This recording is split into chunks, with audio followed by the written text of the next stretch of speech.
ఇది railway Koduru MLA అరవ శ్రీధర్ మీద వీణ అనే ఒక అమ్మాయి ఆరోపణలు చేసింది. ఆరోపణలు చేయగానే ఇమ్మీడియట్ గా ఇటు అరవ శ్రీధర్ తల్లి ప్రమీల ప్రెస్ మీట్ పెట్టి, నా కొడుకు ఉత్తముడు అమాయకుడు, ఆమె నా కొడుకుని బ్లాక్మెయిల్ చేస్తుంది, హరాస్ చేస్తుంది, దాని ఏమంటారు సివిల్ సర్వెంట్ అని చెప్పి, ఆస్పిరెంట్ అని చెప్పి మా ఇంటికి వచ్చి ఇది చేసేది అని చెప్పి నేను కేసు కూడా పెట్టాను అని చెప్పి ఆమె మాట్లాడింది. దాని తర్వాత అరవ శ్రీధర్ ఒక వీడియో రిలీజ్ చేసి, ఈ వీడియోలన్నీ డీప్ ఫేక్, నేను లీగల్గా తేల్చుకుంటాను అతను చెప్పాడు.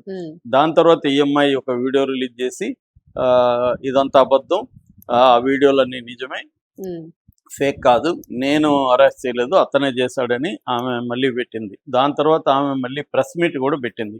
ఆ ప్రెస్ మీట్లో విలేకరులు ఆమెను ఒక రకంగా ర్యాగింగ్ స్థాయిలో ప్రశ్నలు సంధించారు. దాంతో ఫస్ట్ టైం కాబట్టి ప్రెస్ మీట్లో డీల్ చేయలేక ఆమె ఆవేశానికి లోనయ్యి ఆమె కూడా విలేకరులతో గొడవలోకి వెళ్ళి అది ఇంకా పెంట్ అయిపోయింది. దాని తర్వాత ఆమె మళ్ళీ ఇంటికి వెళ్ళినాక మళ్ళీ ఒక వీడియో చేసింది. నేను ప్రెస్ మీట్ ఫస్ట్ టైం, నేను డీల్ చేయలేకపోయాను, కానీ నేను బాధితురాలైతే నన్నే ఇలాగా ర్యాగింగ్ లాగా చేస్తారా అని ఆమె బాధను ఎక్స్ప్రెస్ చేసింది. ఇవాళ ఏంటంటే మీడియా అనేది ఒక ఇండిపెండెంట్ మీడియా లేదా న్యూట్రల్ మీడియా అనేది లేదు, పార్టీల వారీగా విడిపోయింది.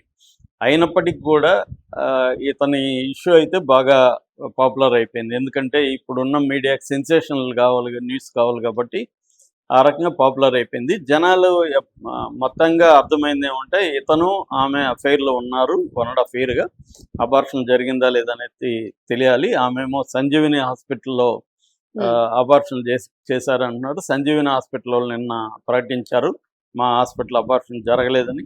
మామూలుగా అబార్షన్ లీగల్గా జరగవు ఇలాంటివి, కాబట్టి రికార్డులు ఏమి ఉండవు, సంజీవిని వాళ్ళ దగ్గర రికార్డులు ఉండవు. కాబట్టి సంజీవిని చెప్పింది నిజమాబద్ధం అనేది కూడా తేలదు.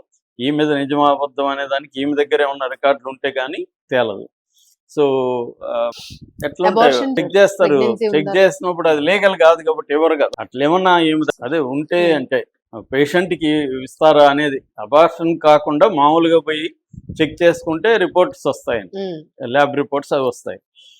నేను అబార్షన్ కోసం హాస్పిటల్కి వెళ్ళారనుకో, ఇల్లీగల్ అబార్షన్ అనేసరికి హాస్పిటల్ వాళ్ళు ఏ డాక్యుమెంట్ ఇవ్వరు. ఎందుకంటే వాళ్ళకి తెలుసు రేపు ఏదైనా కేసు అయితే ఇదో సాక్ష్యంగా ఉంటుందని. వాళ్ళు అసలు డాక్యుమెంటల్ ఎవిడెన్స్ అనేది పేషెంట్కి కూడా ఇవ్వరు. కాబట్టి ఇది ఆమె ముందుగా అంటే ఒకటే డౌట్ ఏంటంటే ఆమె ప్రతిదీ రికార్డ్ ఎందుకు చేస్తుంది అనే దగ్గర ఒక డౌట్ వస్తుంది. అంటే అమ్మాయి ఇది రికార్డ్ చేయకుండా ఆటోమేటిక్ రికార్డులు ఏమి ఉండవు కదా, వీడియో కాల్స్ అంటే రికార్డ్ చేయాలి. అంటే ఆమె ముందు నుంచి రికార్డ్ ఎందుకు చేసుకుంటుంది అంటే ఆమెకి ఇతని మీద అనుమానం ఉంది, రేపు పొద్దున ఏమన్నా ప్లేట్ ఫిరాయిస్తాడు, మన దగ్గర వీడియోలు ఉండాలని. ఈ మధ్య చాలా మంది చేస్తున్నారు, లవర్స్ కూడా లవర్స్ ఉంటారు. ఆ మధ్య కూడా నాకు తెలిసిన అబ్బాయిది ఇట్లాగే అమ్మాయికి అబ్బాయికి అఫైర్ ఉంది, కానీ ఆ అమ్మాయికి ఇంకొక అతనితో పెళ్లి కాబోతుంది. అతనికి తెలిసేసరికి ఆ అమ్మాయి ఏం ఫిరాయించిందంటే అతనోడు నన్ను అరెస్ట్ చేస్తున్నాడు అని చెప్పేసింది. అతను మావాడి మీదకి వచ్చినప్పుడు మావాడు తన దగ్గర కూడా ఇవన్నీ పెట్టుకొని ఉన్నాడు కాబట్టి చూపించి అతను కన్విన్స్ చేయగలిగాడు, మా ఇద్దరి మధ్య రియల్గా అఫైర్ ఉంది, నేను వేధించలేదు అనేది చెప్పగలిగితే ఆ అబ్బాయి ఇతను వదిలేస్తాడు. లేకపోతే ఇతన్ని కాళ్ళు చేతులు తీసేద్దామని ప్రౌఢీలు నేర్చుకొని వచ్చాడు, ఆ స్థాయిలో వచ్చాడు. సో అలాగా ఇవాళ ఏంటంటే ప్రతి ఒక్కరూ అనుమానాలతోనే ఉంటున్నారు. ఎక్కడ ఫ్రీగా హాయిగా రిలేషన్షిప్స్ అనేవి లేవు. లోపల ఒక అనుమానం ఉంటది, వీళ్ళు ఏమన్నా చేస్తారేమో, మనం ఎందుకన్నా మంచిది రికార్డు పెట్టుకోవాలని. అవతల వాళ్ళు అట్లాగే ఉన్నారు. ఎందుకంటే ఇవాళ ఎవరిని నమ్మాలో తెలియని ఒక పరిస్థితి వెళ్ళిపోయింది. సో ఆ రకంగా ఆమె ఏదేమైనా ఆమె రికార్డులన్నీ పెట్టుకునింది కాబట్టి ఇప్పుడు ఇతను మీద అయితే ఒక విచారణ కమిటీ అయితే వేశారు. అయితే ఇప్పుడు ఈ ప్రెస్ మీట్ తర్వాత, ఈమె పెట్టిన ప్రెస్ మీట్ తర్వాత ఇంకొన్ని వీడియోలు రిలీజ్ చేస్తుంది ఆమె. ఆ వీడియోలు రిలీజ్ చేయడం వల్ల శ్రీధర్ అబ్స్కాండ్ అయిపోయాడని వార్త ఇప్పుడు వస్తుంది. మిస్సింగ్ ఎమ్మెల్యే అని టైటిల్స్ తో వస్తున్నాయి. అంటే ఎవరు కాంటాక్ట్ చేసినా అతను అందుబాటులోకి రావట్లేదని.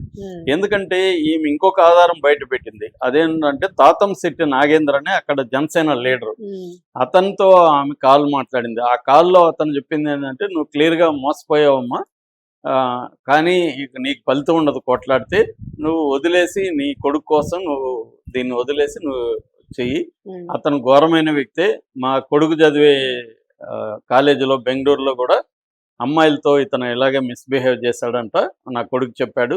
అతను కుక్కను కనబడినా వదలడు, ఆడకుక్క అయినా వదలడు అన్నట్టుగా అతను మాట్లాడిన ఆడియో బయటకు వచ్చింది.